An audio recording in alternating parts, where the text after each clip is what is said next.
Thank you. Gentleman yields back, and now I'll recognize Ms. Kelly. I believe Ms. Kelly is here, Yeah, no? it's me. She's not here. I'm Okay. right here. Oh, you're right here. I recognize you for Thank your you. 5 minutes of questioning.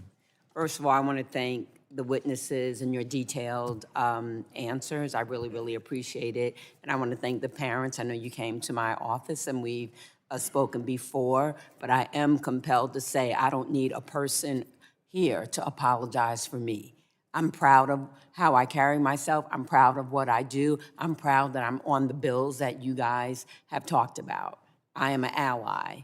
And also, I have 3 grandchildren, and I care about all kids. I used to work in a child abuse place. I don't need anybody saying we care more about someone's job than we care about kids. That is very insulting, very insulting. Ms. Slaughter, I'm going to respect you and not talk about how you don't have your job, but I want you to talk about why ideologies and differences make a difference, even though it sounds like you guys work together in so many ways, in a bipartisan way.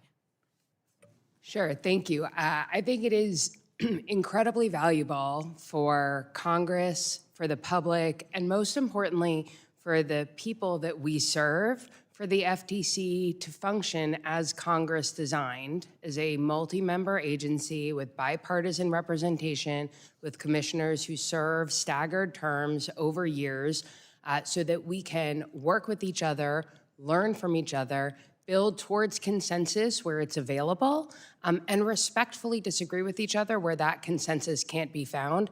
Those respectful disagreements provide transparency and accountability to the public, to advocates, to parents, to hear about what else Congress could be doing, what else the FTC could be doing. So I'll talk about a couple of important cases. When I was a minority commissioner originally, the FTC had a landmark case against Facebook, a $5 billion settlement of a privacy violation involving how they dealt with data, including kids' data.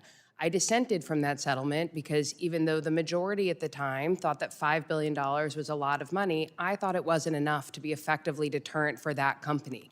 Sharing that disagreement publicly helps inform Congress and the American public about the work of the agency.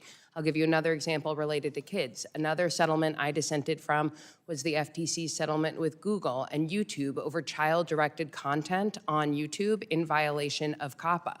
I actually thought the case was good, the claims were good. I didn't think the settlement got it done because it allowed bad actors to illegally claim that their content was not child-directed, and they just had to be trusted about that. And all of us who are concerned about the content our children access online and think we are trying to protect them by using age gates or using child-directed limitations are imperiled if those limitations don't actually work, and that bad actors can work around them, as we've heard some of these other witnesses talking about today.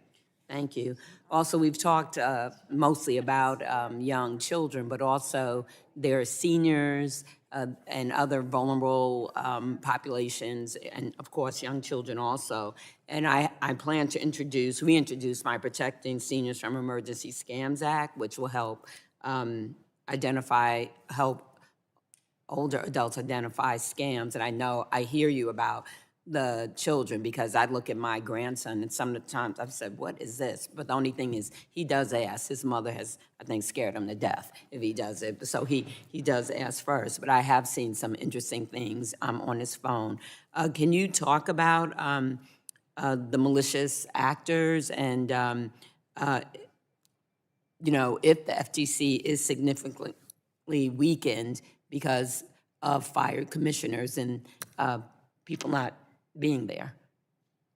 Yeah, well, I think it's pretty clear that corporate lawbreakers are in it to make money, right? They do these things because they are profitable. Some of the things we've heard about today are done for even more malign reasons, but ultimately companies facilitate this lawbreaking because it is profitable to them to do so. And so our job is to ensure that our focus is on the law that Congress passed, in administering those laws without fear or favor and not being cowed by corporate power or corporate profits, but instead keeping our focus on the people that we serve. And the independence of the FTC protects it from that kind of political or partisan interference that would inhibit the ability to hold corporate lawbreakers accountable. Thank you very much, and thank you for your service, and good luck. And thanks to all the witnesses again. You were really great. And thank you to the parents for being here. We will get this done.